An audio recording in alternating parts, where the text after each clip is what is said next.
నమస్కారం. City cable CPC న్యూస్కి స్వాగతం. ముందుగా ముఖ్యాంశాలు. రాబోయే ఎన్నికల్లో కమలాపురం అసెంబ్లీ నియోజకవర్గ వైసీపీ అభ్యర్థిగా పోటీ చేస్తున్న తనను ప్రజలు ఆశీర్వదించాలి.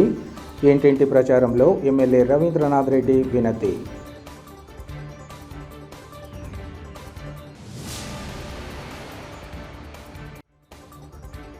రాష్ట్ర ప్రభుత్వాన్ని ప్రతి ఒక్కరూ ఆశీర్వదించి మరోమారు జగనన్నను ముఖ్యమంత్రిని చేసుకోవాలి. గడప గడపకు మన ప్రభుత్వం కార్యక్రమంలో ఉప ముఖ్యమంత్రి అంజద్ బాషా పిలుపు.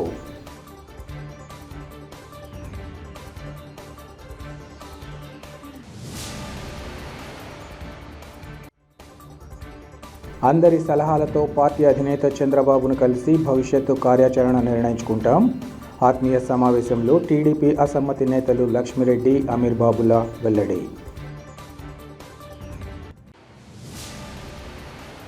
అనునిత్యం పేద, బడుగు, బలహీన వర్గాల ప్రజల శ్రేయస్సు కోసం అహర్నిశలు కృషి చేస్తున్న ముఖ్యమంత్రి వైఎస్ జగన్మోహన్ రెడ్డిని ప్రతి ఒక్కరూ ఆశీర్వదించాలని ఉప ముఖ్యమంత్రి అంజద్ బాషా కోరారు. ఈరోజు ఉప ముఖ్యమంత్రి కార్యాలయంలో సీఎం రిలీఫ్ ఫండ్ కింద 14 మంది లబ్ధిదారులకు 27,65,000 రూపాయలను పంపిణీ చేశారు. ఈ సందర్భంగా ఆయన మాట్లాడుతూ, ముఖ్యమంత్రిగా జగన్మోహన్ రెడ్డి పదవి బాధ్యతలు స్వీకరించినప్పటి నుంచి ఆరోగ్యశ్రీని మరింత బలోపేతం చేశారన్నారు. దేశ ప్రధాని నరేంద్ర మోదీ కూడా దివంగత ముఖ్యమంత్రి డాక్టర్ వైఎస్ రాజశేఖర రెడ్డిని ఆదర్శంగా తీసుకొని దేశంలోని వివిధ రాష్ట్రాలలో ఆరోగ్యశ్రీ పథకాన్ని అమలు చేయడం జరిగిందని తెలిపారు. ఈ పథకాన్ని గత ప్రభుత్వాలు నీరు కారిస్తే జగన్మోహన్ రెడ్డి ప్రభుత్వం వచ్చిన వెంటనే 1,000 రూపాయలు దాటితే అన్ని రోగాలను ఆరోగ్యశ్రీ పథకంలోకి తీసుకురావడం జరిగిందన్నారు. మొన్నటికి మొన్న 2,350 మంది వ్యాధులకు సంబంధించి ఆరోగ్యశ్రీ పథకంలో ఉంటే మరో 1,000 రకాల వ్యాధులను కలిపి నవంబర్ 1వ తేదీ నుంచి సుమారుగా 3,000కు పైగా వ్యాధులను ఆరోగ్యశ్రీలో చేర్చిన ఘనత రాష్ట్ర ముఖ్యమంత్రి వైఎస్ జగన్మోహన్ రెడ్డికి దక్కిందన్నారు. ఆరోగ్యశ్రీ ద్వారా ఆపరేషన్ చేయించుకున్న రోగి తాను కోలుకున్నంత వరకు రెస్ట్లో ఉన్న సమయంలో డాక్టర్ సలహా మేరకు చికిత్సను బట్టి ప్రతి నెల ఆరోగ్యశ్రీ ఆసరా సాయాన్ని కూడా అందించడం జరిగిందన్నారు. ఈ కార్యక్రమంలో ఉప ముఖ్యమంత్రితో పాటు కార్పొరేటర్లు అక్బర్ అలీ, అజ్మతుల్లా ఖాన్, ఆరిఫుల్లా, రామచంద్రయ్య ఇంకా నాయకులు, లబ్ధిదారులు పాల్గొన్నారు. మీడియా మిత్రులకు అందరికీ కూడా నమస్కారాలు. మరి ఇవాళ కడప నగరానికి సంబంధించి సీఎం రిలీఫ్ ఫండ్ కింద 14 చెక్కులు 27,65,000 రూపాయలు సంబంధించిన చెక్కులను మరి ఈరోజు లబ్ధిదారులకు అందించడం జరిగింది. నిజంగా ఈ రాష్ట్రంలో మీ అందరి ఆశీస్సులతో ఏర్పాటైన ఈ వైఎస్ఆర్ కాంగ్రెస్ పార్టీ ప్రభుత్వం మనందరి ప్రియతమ నాయకుడు ఈ రాష్ట్ర ముఖ్యమంత్రి శ్రీ వైఎస్ జగన్మోహన్ రెడ్డి గారు తన తండ్రి గారు ప్రవేశపెట్టిన ఆరోగ్యశ్రీ పథకాన్ని మెరుగులు దిద్ది 1,000 రూపాయలు దాటితే ఈరోజు ఆరోగ్యశ్రీలో మెరుగైన వైద్యం అందిస్తూ మరి ఏదైతే ఆరోగ్యశ్రీని గత ప్రభుత్వాలు ఏదైతే చంద్రబాబు నాయుడు గారి ప్రభుత్వం ఆరోగ్యశ్రీని అనారోగ్యశ్రీగా మార్చిన పరిస్థితి నుంచి మరి గతంలో ఆరోగ్యశ్రీలో కేవలం 1,035 వ్యాధులకు సంబంధించి ఆరోగ్యశ్రీ ఉన్న పరిస్థితి నుంచి మరి ఈరోజు మన ముఖ్యమంత్రి శ్రీ వైఎస్ జగన్మోహన్ రెడ్డి గారు ఆరోగ్యశ్రీని బలోపేతం చేస్తూ ఈరోజు సుమారుగా 3,250 వ్యాధులను ఈరోజు ఆరోగ్యశ్రీ కింద చేర్చడం జరిగింది. మరి 1,000 రూపాయలు దాటితే ఈరోజు ఆరోగ్యశ్రీలో మెరుగైన వైద్యం అందించడం జరుగుతుంది. మరి అదే కాకుండా దేశంలోనే మొట్టమొదటిసారిగా వైఎస్ఆర్ ఆరోగ్య ఆసరా అనే పథకాన్ని ప్రవేశపెట్టడం జరిగింది. మరి ఆరోగ్యశ్రీలో వైద్యం చేసుకున్న తర్వాత, ఏదైనా సర్జరీ చేసుకున్న తర్వాత, ఆపరేషన్ చేసుకున్న తర్వాత మరి ఆ డాక్టర్ ఏదైతే రెస్ట్ పీరియడ్ చెప్తాడో మరి ఆ రెస్ట్ పీరియడ్కు రోజుకు 225 రూపాయలు చొప్పున, మరి అదేవిధంగా నెలకు 5,000 చొప్పున మరి వాళ్లకు ఈ రాష్ట్ర ప్రభుత్వం ఆర్థిక సాయం కూడా చేయడం జరుగుతుంది. మరి వాళ్ళు ఆరోగ్యశ్రీలో వైద్యం చేయించుకొని మరి ఇంటికి చేరిన వెంటనే మరి వాళ్ళ అకౌంట్లో మరి వైఎస్ఆర్ ఆరోగ్య ఆసరా పథకం కింద వాళ్లకు ఆర్థికంగా మరి వాళ్లకు సాయం చేస్తున్న ప్రభుత్వం బహుశా భారతదేశంలో జగన్మోహన్ రెడ్డి గారి ప్రభుత్వం మాత్రమే అని చెప్పి ఈ సందర్భంగా తెలియజేసుకుంటున్నాను. మరి ఇవాళ ఇన్ని వ్యాధులకు సంబంధించి ఈరోజు ఆరోగ్యశ్రీలో పొందుపరిచినా కూడా మరి ఈరోజు ఆరోగ్యశ్రీలో లేని ఏదైతే డిసీజెస్ ఉంటాయో, వ్యాధులు ఉంటాయో, మరి దానికి సంబంధించి మరి ఈరోజు అనేక మందికి ఈరోజు ఒక మనసున్న ముఖ్యమంత్రిగా ఈరోజు సీఎం సహాయ నిధి కింద మరి ఈరోజు వాళ్ళకందరికీ కూడా సీఎం రిలీఫ్ ఫండ్ కింద మరి వాళ్ళకందరికీ కూడా ఈరోజు ఆర్థికంగా సాయం చేస్తున్న గొప్ప మనసున్న నాయకుడు మన ముఖ్యమంత్రి శ్రీ వైఎస్ జగన్మోహన్ రెడ్డి గారు. నిజంగా ఎందుకంటే ఇవాళ నేను గర్వంగా చెప్పగలను, నా యొక్క కడప నియోజకవర్గంలోనే మరి ఈరోజు కోవిడ్ కష్టకాలంలో కూడా మరి ఈ 4.5 సంవత్సరాల కాలంలో సుమారుగా 6 కోట్ల పైచిలకు ఈరోజు నా కడప నియోజకవర్గానికి సంబంధించిన వ్యక్తులకు ఈరోజు సీఎం రిలీఫ్ ఫండ్ కింద మరి వాళ్ళకు ఆర్థిక సాయం అందించడం జరిగింది. నిజంగా నాకు ఒక గర్వకారణం కూడా. మరి ఈరోజు 14 మందికి ఈరోజు 27,65,000 రూపాయలకు సంబంధించిన చెక్కులను మరి ఈరోజు వాళ్ళకందరికీ కూడా అందించడం జరుగుతుంది. మరి అందరికీ కూడా నేను విజ్ఞప్తి చేస్తున్నాను, ఏ ప్రభుత్వంలో కూడా ఏ ముఖ్యమంత్రి చేయనటువంటి విధంగా ఈరోజు మన ముఖ్యమంత్రి శ్రీ వైఎస్ జగన్మోహన్ రెడ్డి గారు పేదల పక్షపాతిగా ఉంటూ పేదలను అన్ని విధాలుగా ఆదుకుంటూ మరి ఈరోజు సంక్షేమ పథకాల రూపంలో అయితేమి, ఈరోజు వాళ్లకు ఆరోగ్యపరమైన సమస్యలు ఏ సమస్య వచ్చినా మరి మెరుగైన ఆరోగ్యశ్రీలో వైద్యం చేయించడం కానీ, మరి వాళ్లకు ఆరోగ్యశ్రీలో వైద్యం చేసిన తర్వాత మరి వైఎస్ఆర్ ఆరోగ్య ఆసరా కింద మరి వాళ్ళు పని చేయలేని పరిస్థితుల్లో మరి వాళ్ళ కుటుంబాలు గడవాలంటే చాలా కష్టం అని చెప్పి భావించి దేశంలోనే మొట్టమొదటిసారిగా వైఎస్ఆర్ ఆరోగ్య ఆసరా పథకాన్ని ప్రవేశపెట్టి మరి ఆ రెస్ట్ పీరియడ్కు కూడా మరి వాళ్లకు ఆర్థిక సాయం చేస్తూ మరి ఈరోజు అదే కాకుండా మరి ఏదైతే ఆరోగ్యశ్రీలో లేని జబ్బులకు కూడా మరి ఈరోజు గౌరవ ముఖ్యమంత్రి గారు మరి ఏదైతే సీఎం రిలీఫ్ ఫండ్ కింద మరి ఇంతమందికి మరి ఆర్థిక సాయం చేస్తున్న ఏకైక ముఖ్యమంత్రి బహుశా భారతదేశంలో ఒక్క జగన్మోహన్ రెడ్డి గారు మాత్రమే ఎంచుకోవడం నేను గర్వంగా కూడా చెప్పగలను. అంటే నేనే చూశాను, ఎంతోమందికి లివర్ ట్రాన్స్ప్లాంటేషన్ చేయాలంటే 27 లక్షల రూపాయలు అవుతుంది, 25 నుంచి 27 లక్షలు అవుతుంది. అలాంటిది ఈరోజు నా కడప నియోజకవర్గంలోనే సుమారుగా 4 నుంచి 5 మందికి నేను వాళ్లకు ఈ డబ్బులు పూర్తిగా వాళ్లకు ఆర్థిక సాయం ఇప్పించడం జరిగింది. కిడ్నీ వ్యాధితో కిడ్నీ ట్రాన్స్ప్లాంటేషన్కి కూడా మరి వాళ్ళకు కూడా 10 నుంచి 12 లక్షల రూపాయలు ఖర్చు అవుతుంది. మరి అలాంటి వ్యక్తులకు కూడా పూర్తిగా మరి గౌరవ ముఖ్యమంత్రి గారు ఎప్పుడు వెళ్ళినా కూడా సానుకూలంగా స్పందిస్తూ మరి ఏ పేదవాడు కూడా ఆరోగ్యపరంగా మరి చితికిపోకూడదు, మరి వాళ్ళ ఆర్థిక పరిస్థితులు అంతంత మాత్రంగా ఉంటుంది, మరి ఇలాంటి పెద్ద జబ్బులు వస్తే మరి వాళ్ళు నయం చేసుకోలేరని చెప్పి భావించే మరి ఈరోజు ఆరోగ్యశ్రీ ఏదైతే పరిధిని గతంలో 5 లక్షలు ఉన్న పరిధిని ఈరోజు 25 లక్షలకు పెంచిన ఏకైక రాష్ట్రం ఈ బహుశా ఈ భారతదేశంలో ఒక్క ఆంధ్ర రాష్ట్రం మాత్రమే. మరి ఈ సందర్భంగా కూడా ఆంధ్ర రాష్ట్ర ప్రజల తరఫు నుంచి కూడా మరి గౌరవ ముఖ్యమంత్రి గారి నేను మరి ధన్యవాదాలు తెలియజేసుకుంటూ, ఎందుకంటే ఈరోజు ఆరోగ్యశ్రీ పరిధి 5 లక్షల నుంచి 25 లక్షలకు పెంచడం జరిగింది. మొన్ననే మనం చూసాం, తెలంగాణ రాష్ట్రంలో 5 లక్షల నుంచి 10 లక్షలకు పెంచి మరి వాళ్ళు ఎంతో గొప్పలు చెప్పుకోవడం జరుగుతుంది. కానీ ఇక్కడ ఎలాంటి ప్రచారం లేకోకుండా కూడా ఈరోజు 5 లక్షల నుంచి 25 లక్షలకు ఆ పరిధిని పెంచి మరి ఈరోజు పేదలకందరికి కూడా నేనుండాను, మీకు ఏ ఆరోగ్య సమస్య వచ్చినా ఎంత పెద్ద ఆరోగ్య సమస్య వచ్చినా ఈరోజు చెప్పిన నాయకుడు మన ముఖ్యమంత్రి శ్రీ వైఎస్ జగన్మోహన్ గారు.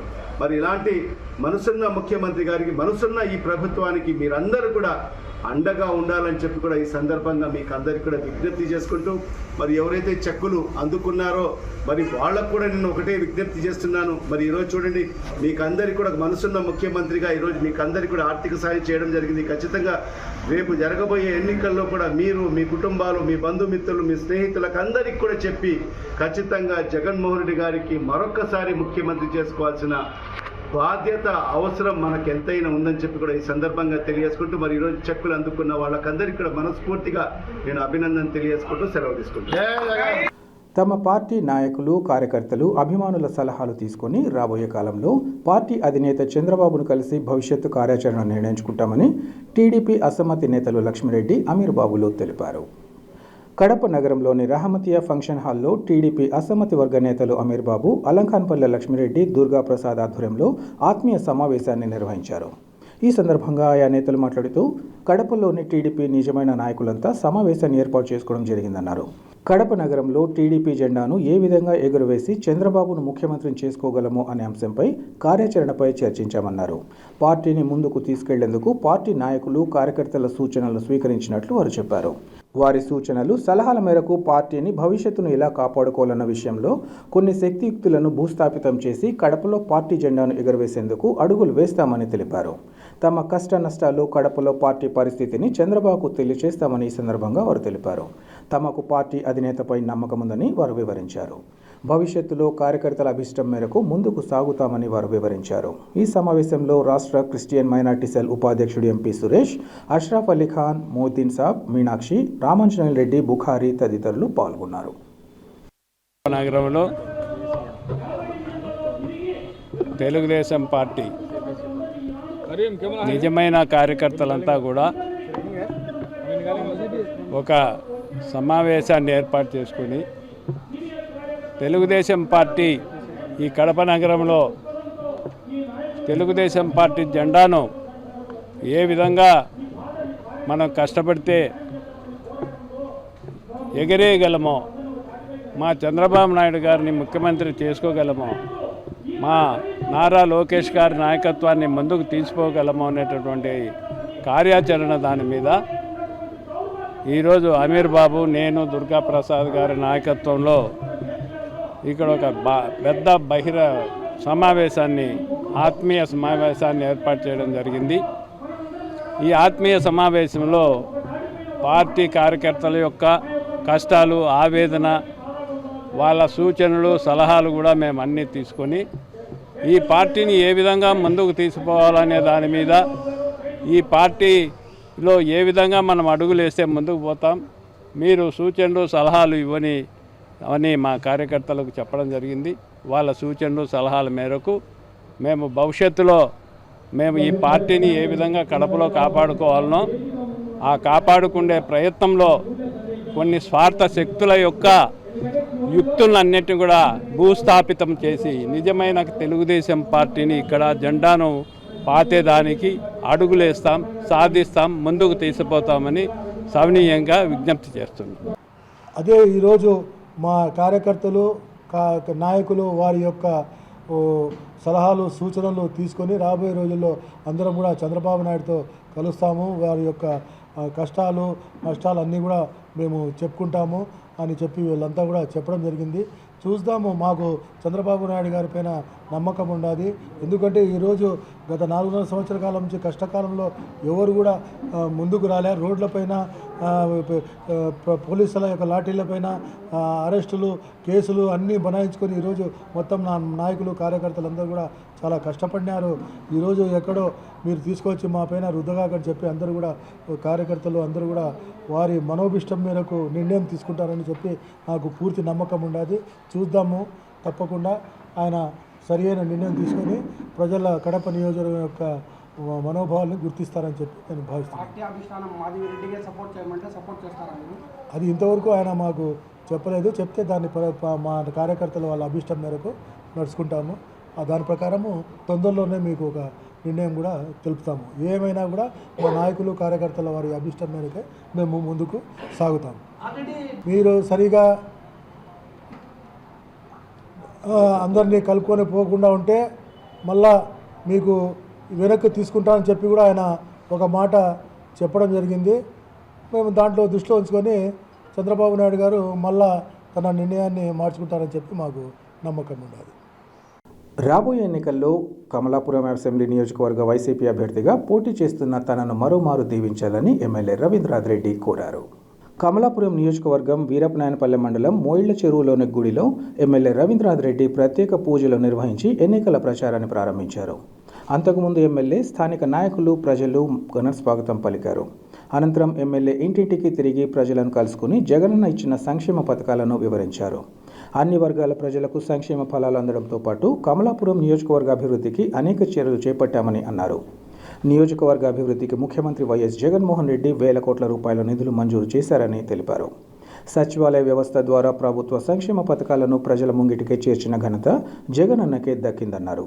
ఇప్పుడు అమలవుతున్న సంక్షేమ పథకాలు అభివృద్ధి ముందుకు సాగాలంటే తనను ఎమ్మెల్యేగా గెలిపించాలని ఆయన కోరారు. ఈ కార్యక్రమంలో పలువురు వైసీపీ మండల నేతలు, స్థానిక ప్రముఖులు, అభిమానులు, ప్రజలు పాల్గొన్నారు. పల్లె పల్లె తిరిగి పట్టం తిరిగి సుక్కల్ల రాజశేఖర రెడ్డి కడప జిల్లాకు మేలు చేసి అమ్మ రాజమ్మ అమ్మ శేఖరమ్మ నువ్వు ఇచ్చిన దుడ్లకు బలివైనాము కట్టుగుడ్డలతో నిలబడుకొని అమ్మ శేఖరమ్మ ఇడపల పాయిలో సోమారి చేసి అమ్మ పశువు కుంకం పెట్టి నా పూజించుతాము అమ్మ శేఖరమ్మ. పేదవారి ఆకలిని తీర్చడం అత్యంత పుణ్యదాయకంగా భావిస్తూ దాతలు అన్నదాన కార్యక్రమాలకు నిర్వహణకు ముందుకు రావాలని కడప నగరం సిఎస్ఐ పాఠశాల పూర్వ విద్యార్థులు పిలుపునిచ్చారు. నగరంలోని ఎన్టీఆర్ సర్కిల్ వద్ద 1978 సిఎస్ఐ పాఠశాల పూర్వ విద్యార్థులు ఈరోజు పేదలకు అన్నదాన కార్యక్రమాన్ని నిర్వహించారు. ఈ సందర్భంగా వారు మాట్లాడుతూ 1978లో సిఎస్ఐ పాఠశాలలో 10వ తరగతి చదువుకున్న తమ బ్యాచ్లో అనేక మంది ఉన్నత స్థానాల్లో ఉన్నారన్నారు. తాము చదువుకున్న ప్రాంతానికి సేవ చేయాలని భావిస్తూ తరచూ ఇలాంటి అన్నదాన కార్యక్రమాన్ని నిర్వహిస్తూ వస్తున్నామన్నారు. సేవా కార్యక్రమాల నిర్వహణ ద్వారా లభించే ఆత్మసంతృప్తి మాటల్లో వర్ణించలేమన్నారు.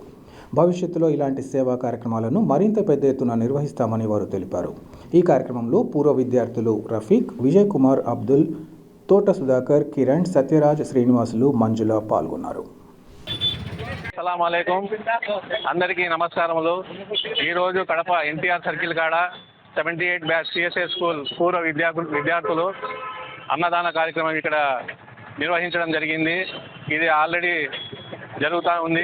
3 months నుంచి ఇది ప్రతి నెల మొదటి వారము, ఆ తర్వాత ఆఖరి వారంలో విజయవంతంగా ఈ సిఎస్ఐ బ్యాచ్ 78 బ్యాచ్ వాళ్ళు ఉచిత భోజన కార్యక్రమము నిర్వహిస్తున్నారు. దీన్ని ఆదర్శంగా తీసుకుని కడపలో ఉండేటువంటి విద్యార్థులు, అలాగే పూర్వ విద్యార్థులు ఎవరైతే ఉన్నారో వాళ్ళందరూ దీన్ని ఆదర్శంగా తీసుకొని ముందుకు సహకరించాలని కోరుతూ నేను సెలవు తీసుకుంటున్నాను. 1978 ఎస్ఎస్సి బ్యాచ్ పూర్వ విద్యార్థులు ఈ ఉచిత భోజన కార్యక్రమము 3 నెలల నుంచి నిర్వహిస్తున్నాము. ఈ కార్యక్రమాన్ని ఆదర్శంగా తీసుకొని మిగతా 10th క్లాస్ బ్యాచ్లు కానీ ఇంకా ఎవరైనా ఆదర్శంగా తీసుకునే వాళ్ళు ముందుకు వచ్చి ఈ ఉచిత భోజన కార్యక్రమాన్ని ప్రోత్సహించవలసిందిగా మనవి చేస్తూ సెలవు తీసుకుంటున్నాము. మేము 1978 బ్యాచ్ స్కూలు విద్యార్థులము కలిసి ఈ ఉచిత భోజన కార్యక్రమం మొదలుపెట్టి సుమారుగా 3 నెలల నుంచి కార్యక్రమం మొదలుపెట్టాము. ఇంతవరకు మేము ఈ కార్యక్రమాన్ని చిత్తశుద్ధితో నిర్వహిస్తున్నాము. ఇదే స్ఫూర్తితో మీరు కూడా ముందుకు రావాలని, ప్రతి ఒక్కరూ ఇలాంటి కార్యక్రమాల్లో చురుకుగా పాల్గొని ముందంజగా ఉండాలని మేము మనస్ఫూర్తిగా కోరుకుంటున్నాము. ఈ కార్యక్రమానికి ముఖ్యంగా ఎందుకంటే ఇక్కడ ఉన్నటువంటి ఈ ఎన్టీఆర్ సర్కిల్లో చాలా హాస్పిటల్ సముదాయాలు ఉన్నాయి. దానికి తోడు చాలా పేద మనుషులు ఇక్కడికి రావడం జరుగుతుంది. కాబట్టి మేము స్పెషల్గా ఈ అన్నదాన కార్యక్రమాన్ని మేము ప్రతి నెల 2 సార్లు మేము నిర్వర్తిస్తున్నాము. దీనికి సంబంధించి మన మిత్ర బృందం అందరూ మనకు ఏమంటే ఫైనాన్షియల్గా కానీ మనమే ఈ కార్యక్రమానికి ఏర్పాటు చేసుకొని ఈ కార్యక్రమాన్ని జయప్రదం చేస్తున్నాం. టీడీపీ అధినేత చంద్రబాబు నాయుడు కడప అసెంబ్లీ నియోజకవర్గానికి ఓ మహిళన్న మాధవికి టికెట్ కేటాయించిన తరుణంలో అందరూ ఆమెకు అండగా నిలబడి ఆమె గెలుపుకు తోడ్పాటు అందించాలని టీడీపీ పోలిట్ బ్యూరో సభ్యుడు శ్రీనివాసులరెడ్డి కోరారు. కడప నగరం 20వ డివిజన్లో స్థానిక ప్రముఖులు వేణుగోపాల్ స్వగృహంలో వారి కుటుంబ సభ్యులు, బంధుమిత్రులు టీడీపీలో చేరారు. వారికి శ్రీనివాసులరెడ్డి కండువా వేసి పార్టీలోకి సాదరంగా ఆహ్వానించారు. రాష్ట్రంలో అవినీతి, అరాచక పాలన కొనసాగుతోందని, ఈ విషయంగా బెదిరించి వారిని బెదిరించడం, కేసులు పెట్టడం, లొంగ తీసుకోవడం నిత్యకృత్యంగా మారాయన్నారు. గత ఎన్నికల్లో ప్రస్తుత సీఎం వైఎస్ జగన్మోహన్ రెడ్డి తన సొంత జిల్లాను అన్ని విధాల అభివృద్ధి చేస్తానని, అభివృద్ధి పదంలో తీసుకెళ్తాడని ఎన్నో ఆశలతో గెలిపించారన్నారు. అయితే తీరా అధికారంలోకి వచ్చాక జిల్లాను పట్టించుకోవడంపై పరిస్థితులను ప్రజలు అర్థం చేసుకున్నారన్నారు. తన బాబాయ్ వైఎస్ వివేక హత్య కేసులో ఆరోపణలు ఎదుర్కొంటున్న సీఎం వైఎస్ జగన్తో పాటు ఆయన సోదరుడు కడప ఎంపీ వైఎస్ అవినాష్ రెడ్డి ఆరోపణలను ఖండించిన దాఖలాలు లేవన్నారు. ఇక కడప నియోజకవర్గానికి సంబంధించి అవినీతి అక్రమాలకు ఈ ప్రాంతం అడ్డాగా మారిందని తెలిపారు. ఇటువంటి తరుణంలో ఆయా నాయకులకు సొంత జిల్లాలలోనే చేదు అనుభవం ఎదురుకాబోతోందని ఆయన జోస్యం చెప్పారు. 20వ డివిజన్లో మిత్రులు వేణుగోపాల్ గారు, వారి బంధువులు, కుటుంబ సభ్యులు, వారి అన్నాయిలు, ఇంకా ముఖ్యమైన నాయకులందరూ కూడా పార్టీలో చేరుతున్న సందర్భంగా వాళ్ళకందరికీ స్వాగతం.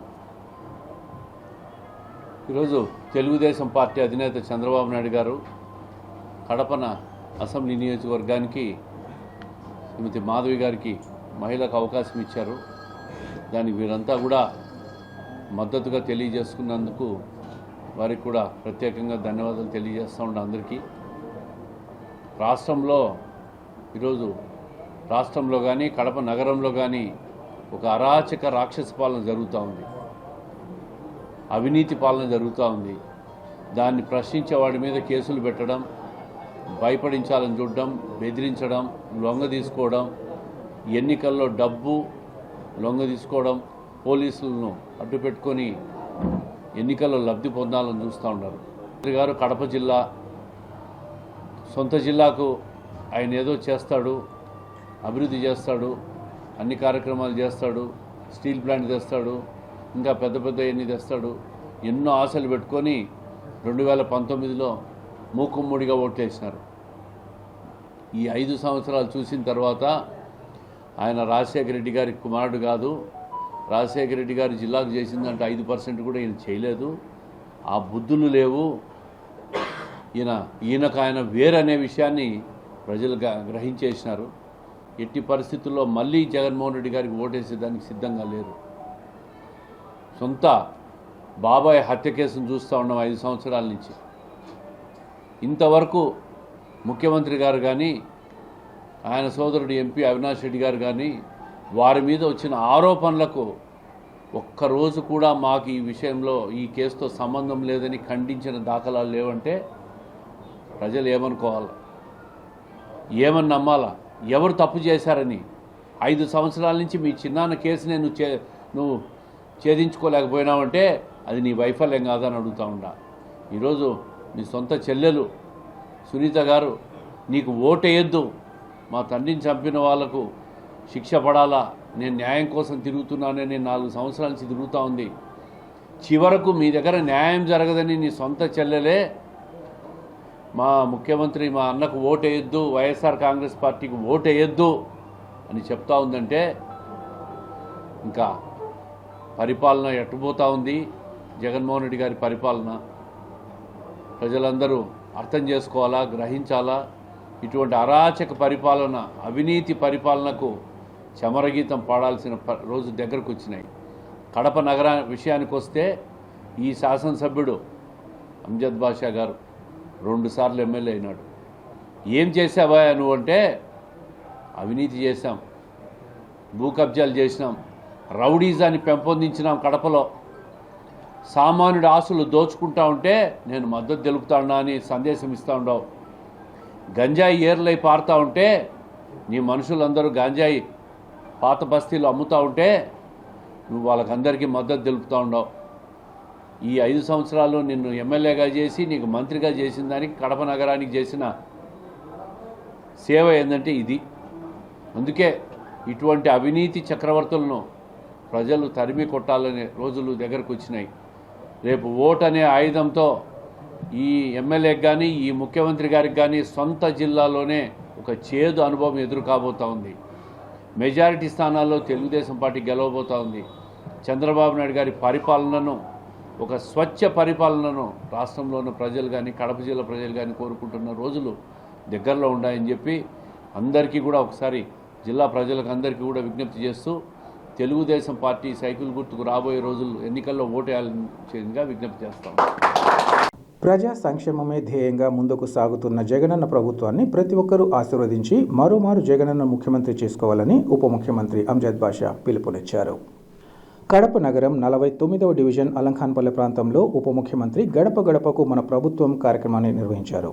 ఇందులో భాగంగా అంజద్ బాషా జగన్మోహన్ రెడ్డి ప్రభుత్వం అమలు చేస్తున్న అభివృద్ధి సంక్షేమ పథకాలను ప్రజలకు వివరించడంతో పాటు వారు పొందుతున్న లబ్ధి సమాచారంతో కూడిన ముఖ్యమంత్రి వైఎస్ జగన్మోహన్ రెడ్డి సంతకం చేసిన బుక్లెట్ను అందించారు. ఈ సందర్భంగా ఉప ముఖ్యమంత్రి మాట్లాడుతూ ముఖ్యమంత్రి వైఎస్ జగన్మోహన్ రెడ్డి గత ఎన్నికల సందర్భంగా ఇచ్చిన హామీలలో 99% పైగా అమలు చేశారన్నారు. ముఖ్యంగా సచివాలయ వ్యవస్థ ద్వారా ప్రజల ముంగిటకే సంక్షేమ ఫలాలు అందిస్తున్నట్లు ఆయన చెప్పారు. కుల మతాలు వర్గాలు పార్టీలకు అతీతంగా సంక్షేమ పథకాలు అందిస్తున్న ఘనత దేశంలో ఒక వైఎస్ జగన్మోహన్ రెడ్డికే దక్కిందన్నారు. ఇటువంటి తరుణంలో రాబోయే ఎన్నికల్లో మరోమారు జగనన్నను అండగా నిలబడి ఆయనను మరోమారు ముఖ్యమంత్రి చేసుకోవాల్సిన బాధ్యత ప్రజలపై ఉందని వివరించారు. ఈ కార్యక్రమంలో డివిజన్ వైసీపీ ఇన్ఛార్జ్ మధువర్ధన్ రెడ్డితో పాటు పలువురు కార్పొరేటర్లు, వైసీపీ నేతలు, స్థానిక ప్రముఖులు, పలు శాఖల అధికారులు, సచివాలయ సిబ్బంది ఇంకా వాలంటీర్లు పాల్గొన్నారు. మాజీ మంత్రి వైఎస్ వివేకానంద రెడ్డి హత్యను కప్పిపుచ్చుకునేందుకే అన్ని రకాల ప్రయత్నాలు కొనసాగుతున్నాయని వివేక హత్య కేసులో అప్రూవర్గా ఉంటున్న దస్తగిరి తెలిపారు. కడప నగరంలోని వైఎస్ఆర్ మెమోరియల్ ప్రెస్ క్లబ్లో ఏర్పాటు చేసిన విలేకరుల సమావేశంలో ఆయన మాట్లాడారు. వైఎస్ వివేక హత్యకు సంబంధించి ఒక దినపత్రికలో వస్తున్న కథనాలను ఖండిస్తున్నామన్నారు.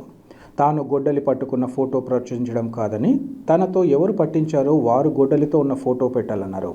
ఈ సంఘటనకు సంబంధించి గన్మెన్లకు అన్ని విషయాలు తెలుస్తాయని, ఇందులో తన ప్రమేయం ఉన్నట్లయితే దేనికైనా సిద్ధమన్నారు. జైలు సూపరింటెండెంట్ దస్తగిరిని కలవకూడదని బీటెక్ రవి నోటీస్ కూడా అతికించారని, ఇటువంటి తరుణంలో చైతన్య రెడ్డికి ఎలా అనుమతించారని ప్రశ్నించారు. సీసీ ఫుటేజ్ భద్రపరచాల్సిన బాధ్యత జైలు అధికారులది కాగా వారు ఈ విషయాన్ని పట్టించుకోకపోవడం తగదన్నారు. ఉమాశంకర్ పరిగెత్తుకు పారిపోయిన వీడియోనే సీబీఐ బయటకు తీశారని, అలాంటిది సీసీ ఫుటేజ్ తీయడం ఒక లెక్క కాదన్నారు.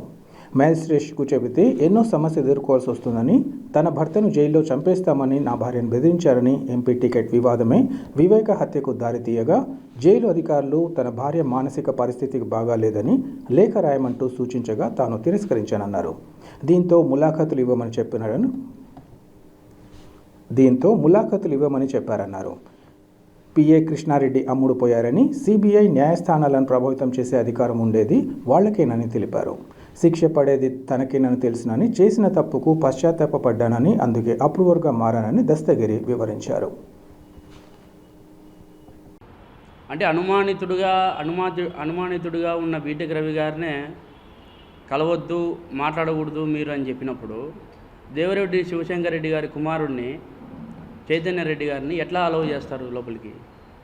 ఏ విధంగా అలౌ చేస్తారు? అంటే వాళ్ళకి తెలియదా ఎవరు లోపల ఉన్నారు, ఏం కథ అనేది? ఇంకోటి కూడా, లోపల సీసీ ఫుటేజ్ భద్రతలో పెట్టినామని నిన్న సాక్షి పేపర్లో చూసిన. ఇప్పుడు నేను అడుగుతాండా, నేను అక్టోబర్ 31వ తారీఖు నుంచి నేను రిలీజ్ అయ్యేంత వరకు వాళ్ళు ప్రతి ఒక్క రోజు వీడియో భద్రపరచాలి, అంటే ఫీడ్ చేసుకోవాలి. వాళ్ళు ఎందుకు ఫీడ్ చేయలేదు అనేది నేను డిమాండ్ చేస్తాను. సిబిఐ కోర్టులో కడపకు సంబంధించిన ఒక లాయర్ ఉన్నాడు, చంద్రగుప్త పేరు. అతన్ని కూడా భయభ్రాంతులకు గురి చేసినారు. నువ్వు వాయిదాలకు తిరగకూడదు, వాయిదాలకు రాకూడదు, దస్తగిరి తరపున నువ్వెందుకు అటెండ్ అవుతున్నావు అని చెప్పి భయభ్రాంతులకు గురి చేస్తే అతను నేను వెళ్ళనని చెప్పినాడు డైరెక్ట్గా. నేను వెళ్ళను, నాకు అవసరం లేదు, నేను నా కుటుంబాన్ని పోగొట్టుకోలేను దస్తగిరి, దయచేసి మీరు ఏమనుకోవద్దండి, నేనైతే వెళ్ళలేనని చెప్పి డ్రాప్ అయిపోయిన పరిస్థితి. ఆ టైంలోనే నేను మా భార్యకి చెప్పిన, జడశ్రావణ్ గారి దగ్గరికి నువ్వు వెళ్ళిపో, అక్కడ పోయిన తర్వాత ఆయన్ని వేడుకో, ఆయన సహాయ సహకారాలు అందిస్తాడని నేను విన్నా, నువ్వు వెళ్ళని చెప్పినప్పుడు నా భార్య అక్కడికి వెళ్ళి ఆయన కాలం మీద పడి ప్రాధేయపడింది. ఈ విధంగా నా భర్త ఇటు అన్యాయం అయ్యి లోపలికి పోయినాడు సార్, మీరు ఎట్టి పరిస్థితుల్లో బయటికి వేయాలా, ఇవన్నీ ప్రలోభాలకు గురవుతానని చెప్పి ఆయనకు చెప్తే ఆయన అప్పుడు కేసు టేకప్ చేసి హైకోర్టులో బెయిల్ తీసుకురావడం కూడా జరిగింది. అంటే మళ్ళీ పైనుంచి ఇతనే ఉంటాడు చైతన్య రెడ్డి, నేను కంప్లైంట్ చేసి అంటాను. నువ్వు కాదు, నీకంటే ముందు నేను కంప్లైంట్ చేయాలా, అది ఈరోజు ఇస్తా. ఎస్పీ గారిని కూడా కలిసి ఈరోజు ఆయన కూడా వాస్తవాలు వివరించి ఆయన కూడా నేను ఈరోజు కంప్లైంట్ ఇవ్వడానికి కడపకు రావడం జరిగింది. అట్లనే ప్రతి ఒక్క అంశాన్ని కూడా నేను చెప్తా. ఎవరైనా జైల్లో కొట్టుకుంటే, ఎవరైనా వాయిదాలకు పోయినప్పుడు ఒకవేళ ఈ చైన్ తెంపుకొని పారిపోతే బేడీలు అట్టటోళ్ళకు వేసే పనిష్మెంట్ దాంట్లో నన్ను వేసినారు. కనీసం రిమాండ్ ఖైదీగా కూడా నన్ను చూడలే. అదన్నా ముందు కృష్ణారెడ్డి అమ్ముడు పోయినాడు, ఫస్ట్ కృష్ణారెడ్డి అమ్ముడు పోయినాడు. ఇంకోటి చెప్పాల్సిన విషయం ఏంటంటే, ఒకవేళ సునీత గారు కానీ రాజశేఖర రెడ్డి గారు కానీ చేయిస్తే సిబిఐ సంస్థను, కోర్టును, న్యాయస్థానాన్ని ఎట్లా ఆశ్రయిస్తారు వాళ్ళు? అంటే వాళ్ళ మీదకి పోదు అది. వాళ్ళు నిజాలన్నీ బయటికి తీసేటప్పటికీ అంటే సంస్థను మెయింటైన్ చేసే కెపాసిటీ, సిబిఐని మెయింటైన్ చేసే కెపాసిటీ, న్యాయస్థానాలను మెయింటైన్ చేసే కెపాసిటీ వాళ్ళకు ఉందా? నేను చేసిన తప్పు దాన్ని ప్రాయశ్చితంగా పశ్చాత్తాపడి అప్రూవర్గా మారినా. ఎందుకు అప్రూవర్గా మారినా? నేను చేసిన తప్పు కాబట్టి. ఎందుకంటే నేను ఒకప్పుడు ఆయన దగ్గర నేను డ్రైవర్గా పనిచేసిన, ఆయన కూడు తిన్నా, ఆయన పెట్టిన రూపాయి నేను తీసుకున్నా. కానీ నేను వీళ్ళతో చేతులు కలపడం అది తప్పే, నేను కాదని చెప్పలే. డబ్బు కోసం నేను పోయి చేసిన అది తప్పే. తర్వాత తప్పుని తెలుసుకొని పశ్చాత్తాపడి అప్రూవర్గా మారినాయి. వార్తలు ముగించే ముందు ముఖ్యాంశాలు మరోసారి. రాబోయే ఎన్నికల్లో కమలాపురం అసెంబ్లీ నియోజకవర్గ వైసీపీ అభ్యర్థిగా పోటీ చేస్తున్న తనను ప్రజలు ఆశీర్వదించాలి. ఇంటింటి ప్రచారంలో ఎమ్మెల్యే రవీంద్రనాథ్ రెడ్డి వినతి.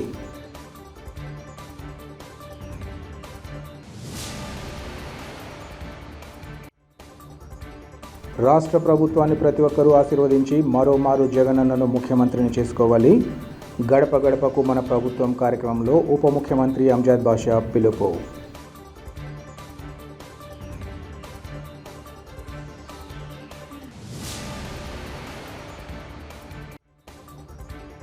అందరి సలహాలతో పార్టీ అధినేత చంద్రబాబును కలిసి భవిష్యత్తు కార్యాచరణ నిర్ణయించుకుంటాం. ఆత్మీయ సమావేశంలో టీడీపీ అసమ్మతి నేతలు లక్ష్మిరెడ్డి, అమీర్ బాబులా వెల్లడి. సిటీ కేబుల్ సిపిసి న్యూస్ ఇంతటితో సమాప్తం. నమస్కారం.